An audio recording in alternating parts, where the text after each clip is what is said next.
Hello and welcome guys, welcome to study social work again. आज हम फिर से स्वागत करते हैं आप सबको एक नए और एक्साइटिंग टॉपिक में। आज हम लोग पढ़ाई कर रहे हैं सोशल वर्क रिसर्च के बारे में। इसके पहले हम लोगों ने ऑलरेडी पढ़ाई कर लिया है रिसर्च के बेसिक्स के ऊपर। सो मैं आशा रखता हूं कि आप लोगों के पास बेसिक्स के बारे में पता है। अभी हम लोग पढ़ रहे हैं रिसर्च के प्रोसेस एंड अदर्स, और भी बहुत सारे टॉपिक्स को आज हम लोग कवर करने की कोशिश करेंगे। So okay, so social work research the process अगर हम बात करेंगे तो देखिए, जब हम सोशल वर्क रिसर्च के बारे में बात करते हैं तो हम उस रिसर्च के बारे में बात करते हैं जो हमारे समाज के लिए होता है, क्योंकि social work research it means social research. जिस हम लोगों ने लास्ट डे पढ़ाई किया था, समझा था कि किस तरीके से सोशल वर्क रिसर्च और नॉर्मल जो साइंटिफिक रिसर्च है उसमें थोड़ा सा डिफरेंशिएशन है। हालांकि जो प्रोसेस है वो लमसम सेम है, और जो बाकी फेनोमेनाज भी है वो भी अलग अलग तरीके से सेम ही दिखता है। लेकिन एज अ सोशल वर्कर आप लोगों को ये जानना बहुत ज़रूरी होता है कि किस तरीके से एक साइंटिफिक रिसर्च और बेसिक जो सोशल रिसर्च है उसमें क्या क्या डिफ्रेंशिएशन भी होता है। तो देखिए, अभी हम लोग जानते हैं कि सोशल वर्क प्रोसेस में हमें क्या क्या प्रोसेस के माध्यम से हमें आगे बढ़ना है, लेकिन उसके पहले हमें जानना है the purpose is to know. जैसे हम लोग रिसर्च के बारे में बात करते हैं तो रिसर्च का मतलब भी निकल के आता है टू नो, या कंटिन्यूअसली नो, या एक सिस्टमेटिक लर्निंग, है ना, सिस्टमेटिक सर्च। तो what intervention is used, what change it produced, and what effective the intervention was. ये तीन चीजें हम सोशल वर्क रिसर्च के माध्यम से जानने के प्रयास करते हैं कि क्या किया गया था, क्या चेंजेस हुआ और किस तरीके से हुआ। ये तीन चीजें हमें जानना बहुत आवश्यक होता है इस खोज के दौरान, मतलब सोशल वर्क रिसर्च के दौरान। अब जब सोशल वर्क रिसर्च के प्रोसेस के बारे में हम लोग जान रहे हैं तो प्रोसेस के अंदर जो सबसे पहला प्रोसेस है वो है आइडेंटिफाई द प्रॉब्लम। देखिए, एक चीज मैं और आप लोगों को बता देना चाहता हूं कि यहाँ पर हम बात कर रहे हैं सोशल वर्क प्रोसेस के ऊपर, सोशल वर्क रिसर्च के प्रोसेस के ऊपर। It means it is not the steps और प्रोसेस अलग होता है। Process is overall thing, step क्या होता है, क्रोनोलॉजिकल ऑर्डर जिसके अंदर हम इस प्रोसेस को अचीव करते हैं। समझ में आ रहा है चीजें? मतलब प्रोसेस जो है वो एक वास्ट चीजें है, अम्ब्रेला है, लेकिन जो स्टेप्स है उसके माध्यम से इस प्रोसेस को पूरा अचीव किया जाता है। कभी कभी जो स्टेप्स है उसको कभी कभी हम कम या ज़्यादा भी कर सकते हैं, लेकिन जो प्रोसेस है उसको अल्टीमेटली हमें अचीव करना होता है, तभी जाके हमारा सोशल वर्क रिसर्च कंप्लीट हो पाता है। तो देखिए, पहला जो हमारा प्रोसेस है वो है आइडेंटिफाई द प्रॉब्लम। हमें पहले प्रॉब्लम को समझना बहुत जरूरी है कि हमें क्या what issue does the client और कम्युनिटी फेस। नॉर्मली हम जब सोशल वर्क रिसर्च करते हैं तो क्लाइंट मतलब इंडिविजुअल सेंट्रिक या तो कम्युनिटी सेंट्रिक हम लोग रिसर्च करते हैं नॉर्मली। इसके अलावा भी बहुत सारे फील्ड के ऊपर रिसर्च किया जा सकता है, लेकिन ज़्यादातर जगह पे इस तरीके का रिसर्च हम लोग करते रहते हैं। तो पहले है आइडेंटिफाई द प्रॉब्लम, मतलब जब हम रिसर्च करने निकले हैं तो ये समझना बहुत जरूरी है कि किस बात के ऊपर हम रिसर्च करेंगे। क्योंकि देखिए, जो रिसर्च का क्वेश्चन है या जो रिसर्च का टॉपिक है या प्रॉब्लम है वो ऐसा जेनरिक नहीं होता है कि जो हमें डे टू डेज में मिल रहा है, रैंडमली हम उसको इनकाउंटर कर रहे हैं और समझ भी पा रहे हैं कि इसका रीज़न क्या है और हम उसका सोल्यूशन भी लेके आ पा रहे हैं। वो हमारे रिसर्च का टॉपिक या रिसर्च का प्रॉब्लम नहीं हो सकता। रिसर्च का टॉपिक या प्रॉब्लम वो हो सकता है जिसका हम डे टू डे में सोल्यूशन भी नहीं ढूंढ पा रहे हैं या इजिली अंडरस्टैंड नहीं कर पा रहे हैं कि ये प्रॉब्लम क्यों एराइज हो रहा है, जिसका स्तर हमें समझ में नहीं आ रहा है कि ये कितना बड़ा है, कितना लेंदी है, और इसको कितना हम इसको किस तरीके से ओवरकम कम कर सकते हैं। तो इस तरीके का जो प्रॉब्लम है जो थोड़ा सा क्रिटिकली एनालाइज्ड है, क्रिटिकली स्ट्रक्चर्ड है, उस तरीके का प्रॉब्लम को हम सोशल वर्क रिसर्च के लिए एज अ प्रॉब्लम कंसिडर करते हैं। दूसरा क्या है, नीड असेसमेंट। नीड असेसमेंट देखिए, हमें जब हम सोशल वर्क के अंदर आते हैं तो कम्युनिटी वर्क हो गया, हम केस वर्क करते हैं, ग्रुप वर्क करते हैं, कभी भी हमें ये नीड असेसमेंट वाला पार्ट को बहुत अच्छे तरीके से समझना होता है, क्योंकि नीड असेसमेंट एक बहुत इंपॉर्टेंट पार्ट है समाज सेवा के लिए, सोशल वर्क के लिए। तो ओवरऑल सोशल वर्क रिसर्च में भी नीड असेसमेंट करना बहुत जरूरी है। इसका मतलब अगर हमने जो प्रॉब्लम्स आइडेंटिफाई किया भी है, उस प्रॉब्लम का एक्चुअली में क्या नीड है, क्या आवश्यकता है, क्या ज़रूरत है, मतलब रैंडमली क्या हमने वो सिलेक्ट कर लिया या इसका एक्चुअली में वाइटल एक सोर्स है या वाइटल एक प्रॉब्लम है जिसको हम एक्चुअली में एक्सप्लोर करना चाहते हैं। तो understand the nature and intensity of the problem, इसका मतलब जो हम प्रॉब्लम्स देख रहे हैं एक्चुअली वो प्रॉब्लम कितना बड़ा है ये समझना। तीसरा है सिलेक्ट रिसर्च डिज़ाइन। यहाँ पर हमें रिसर्च के बारे में और बहुत सारे चीज़ों को जानना पड़ेगा। इटसेल्फ रिसर्च क्या है उसके बारे में भी हमें जानना पड़ेगा, तभी जाके हम रिसर्च डिज़ाइन को बना सकते हैं। इसका मतलब हम एक्चुअली में जो रिसर्च कर रहे हैं, जो प्रॉब्लम्स हमने आइडेंटिफाई किए हैं, उस प्रॉब्लम को जब हम एक्चुअली में तोड़ेंगे, समझेंगे, रिसर्च करेंगे, मतलब जानेंगे। रिसर्च का मतलब तो यही है ना, जानना, खोज करना। तो हम फिर से जब जानेंगे, फिर से खोज करेंगे, तो ये किस टाइप का होगा, क्योंकि देखिए रिसर्च बहुत टाइप का है और बहुत सारे रिसर्च का बहुत अलग अलग टाइप का पैटर्न है। तो इसीलिए हमें ये समझना बहुत ज़रूरी होता है कि जो प्रॉब्लम है उसके लिए कौन सा रिसर्च सूटेबल है, कौन से पैटर्न को हम सूटेबल कर सकते हैं, कौन से तरीका को हम रिसर्च का एग्जीक्यूट कर सकते हैं। तो इसीलिए select research design is very important, जहाँ पर हम जो सूटेबल रिसर्च है उसको हम सिलेक्ट करते हैं। चौथा है प्री इंटरवेंशन मेजरमेंट। रिसर्च को एग्जीक्यूट करने के पहले हमारे पास कुछ प्री इंटरवेंशन होता है। मतलब हमने रिसर्च डिज़ाइन तो बना लिया, लेकिन रिसर्च डिज़ाइन बनाने के बाद ही डायरेक्ट हम रिसर्च में कूदेंगे नहीं। उसके पहले हमें कुछ चीज़ों का समझ होना बहुत ज़रूरी है। जो प्रॉब्लम है उसका समझ होना बहुत ज़रूरी है। जो प्रॉब्लम है उसके बारे में अगर हमें कुछ जानना है, समझना है, कोई किताब पढ़ना है, कहीं से डेटा कलेक्ट करना है, ताकि हमारा जो रिसर्च है वो परफेक्टली हो पाए। इसका मतलब जो प्री इंटरवेंशन मेजरमेंट है, ये हो सकता है कुछ कुछ चीज़ें हमें घर से भी हो सकता है, क्योंकि हम कुछ चीज़ें पढ़ेंगे तो हो सकता है इंटरनेट में मिल जाए, कुछ चीज़ें पढ़ेंगे हो सकता है कोई हमारा ग्रंथागार में मिल जाए, कोई लाइब्रेरी में मिल जाए। तो इस टाइप के जो चीज़ें हैं, या हम पब्लिकली चीज़ों को पूछ के समझ सकते हैं। तो इस टाइप का चीज़ें हम कर सकते हैं, जिसको हम प्री इंटरवेंशन मेजरमेंट बोलते हैं, है ना। जब हम रिसर्च के स्टेप्स पढ़ेंगे तो इसका टेक्निकल टर्म अलग है, तब हम टेक्निकल टर्म को पढ़ेंगे, है ना, और उसको समझेंगे भी अलग से। लेकिन अभी हम क्या बोल रहे हैं, इसको प्री इंटरवेंशन मेजरमेंट, मतलब रिसर्च शुरू करने के पहले हमें क्या क्या चीज़ें करना बहुत ज़रूरी है। मतलब भांप लेना है प्रॉब्लम को, समझ लेना है प्रॉब्लम को, समझ लेना है रिसर्च को भी।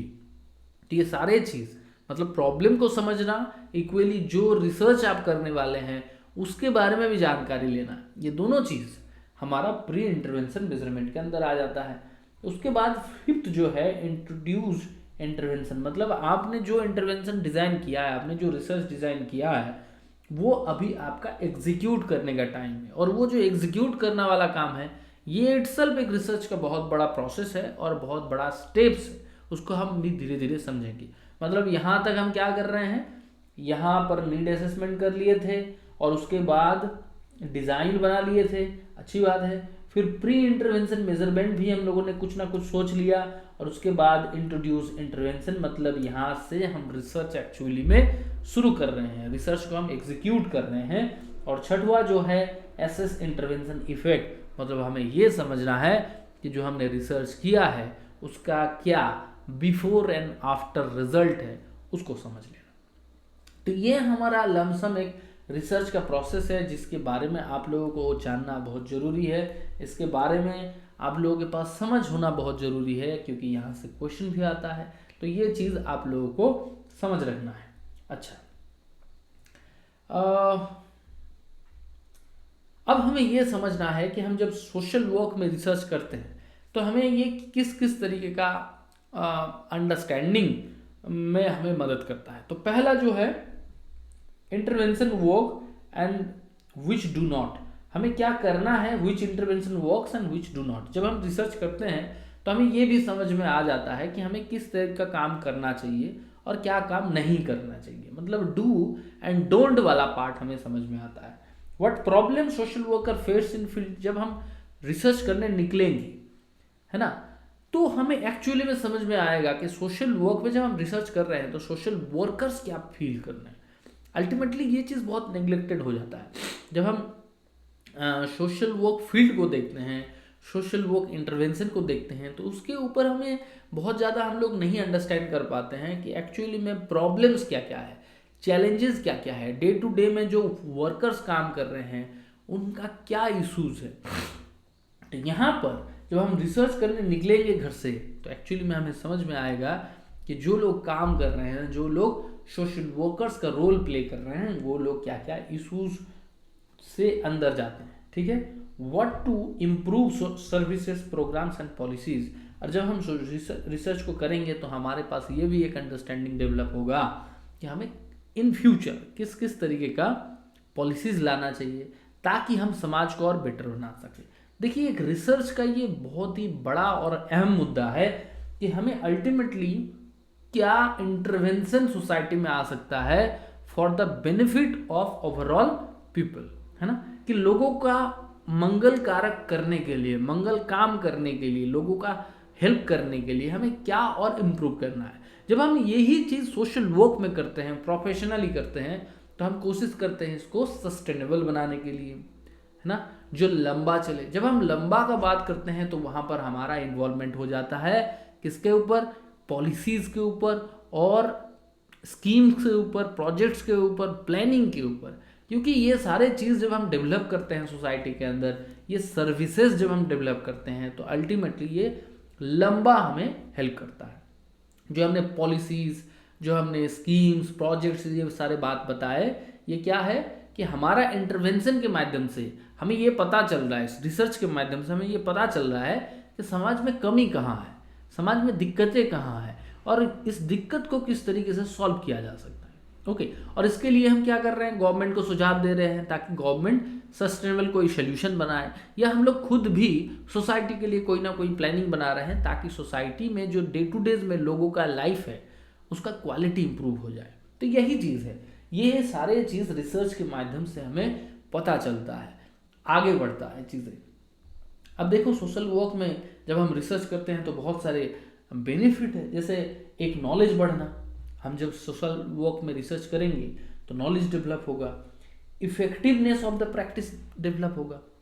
देखिए, एक चीज़ मैं अपार्ट फ्रॉम दिस टॉपिक में बताना चाहता हूँ इस संदर्भ में कि जब हम सोशल वर्क को प्रैक्टिस करते हैं एक्चुअली में, तो ये क्या होता है, देखिए सोशल वर्क जो सब्जेक्ट है वो कंपैरेटिवली दूसरे सब्जेक्ट से नया है subject.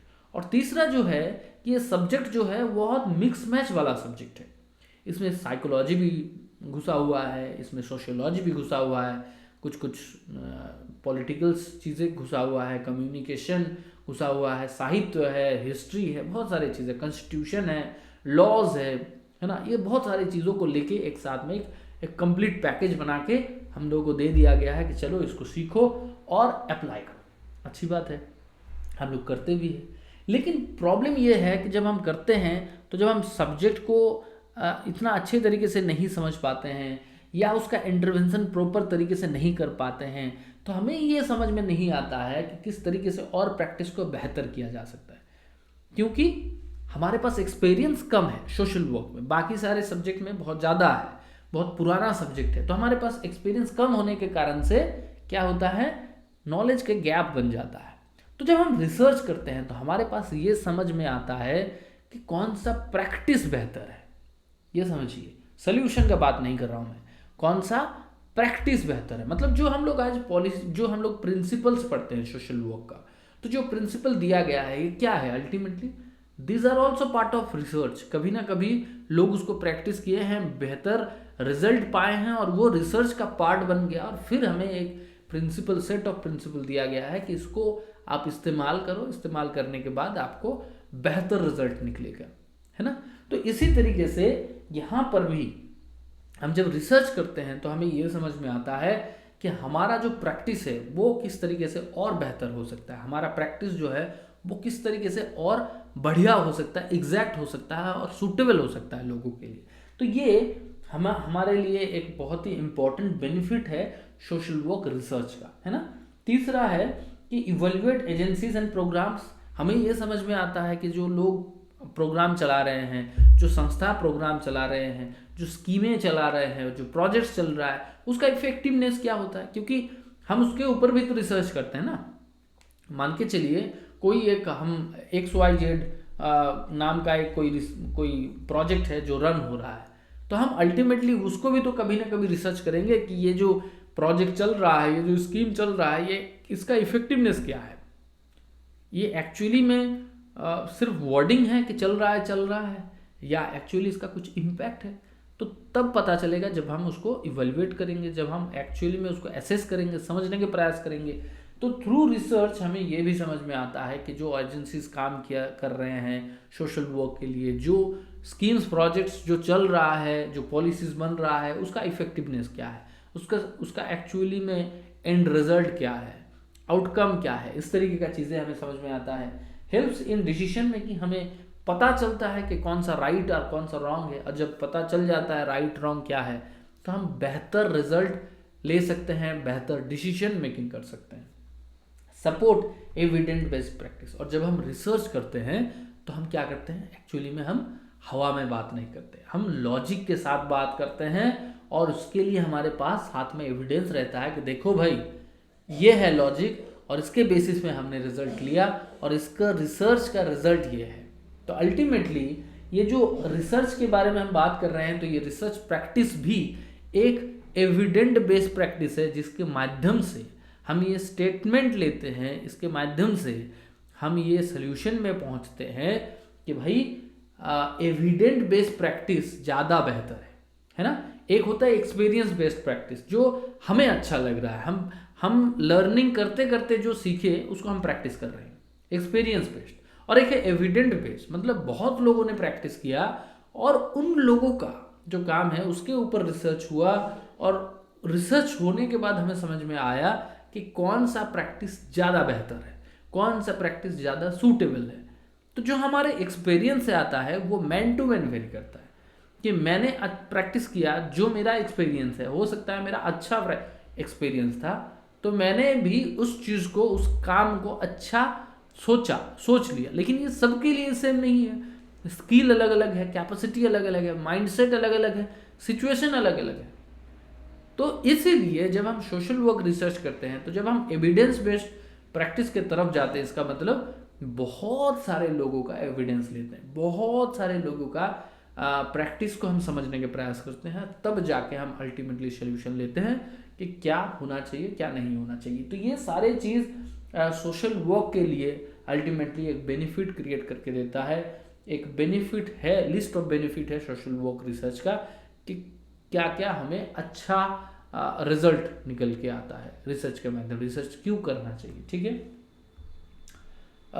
Units of analyse can be individual, family, group, community, agency, programme, कुछ भी चीज़ों के ऊपर हम रिसर्च कर सकते हैं। There is no limitation, research किसी भी चीज़ के ऊपर हो सकता है।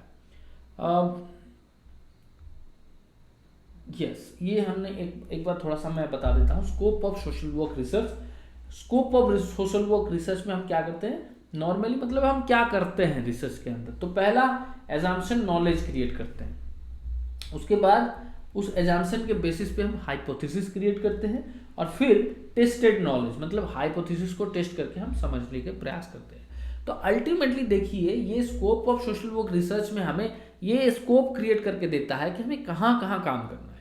तो पहले हमें ये लर्निंग होना चाहिए कि हमें एजम्पशन कैसे करना चाहिए, है ना। ये भी एक बड़ा आर्ट है, ऐसा नहीं है कि एजम्पशन हम रैंडमली एजम्पशन करते हैं वो हमारा रिसर्च का पार्ट हो जाता है। एजम्पशन भी एक साइंटिफिक वे में, एक स्ट्रक्चर्ड तरीके से किया जाता है, जिसको हम बाद में हाइपोथेसिस में कन्वर्ट कर लेते हैं। तो hypothesis is part of my research.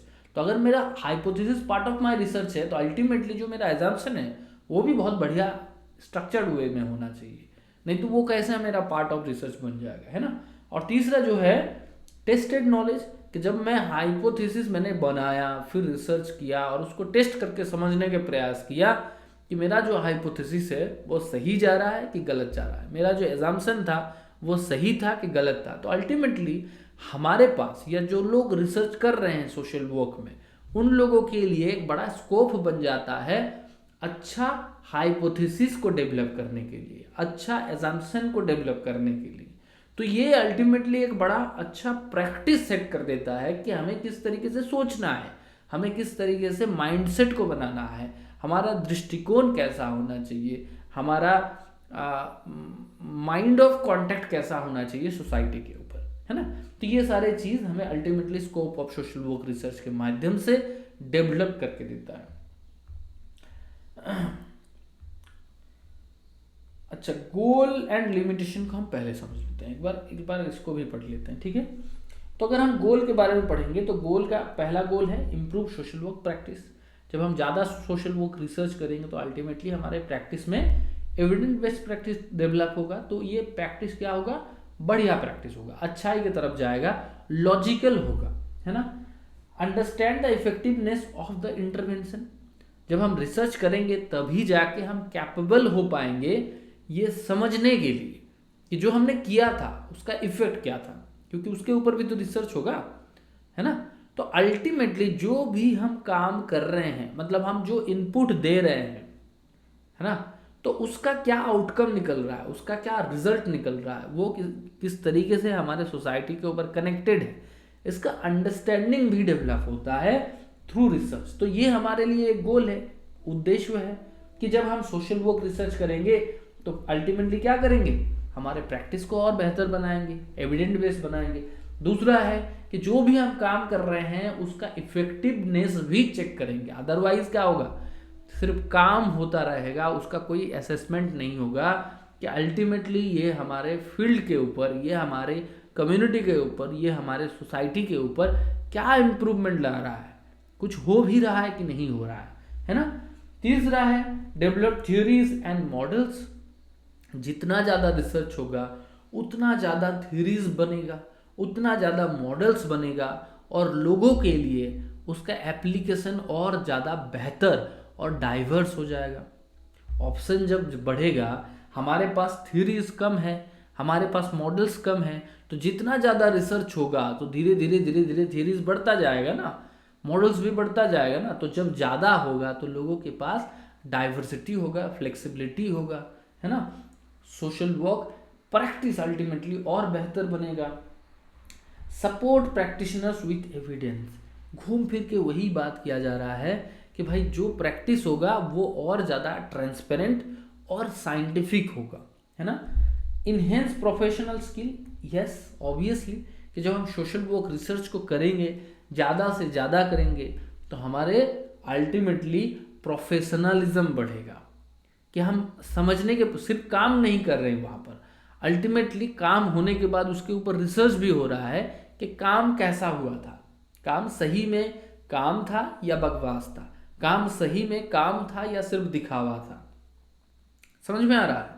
या हम जो काम किए हैं उसका इफेक्टिवनेस चेक कर पाएंगे कि इससे और बेहतर कैसे कर सकते थे, है ना। तो ये अल्टीमेटली हमें प्रोफेशनलिज्म को ही तो इनहेंस करने के लिए एक सपोर्ट प्रोवाइड कर रहा है।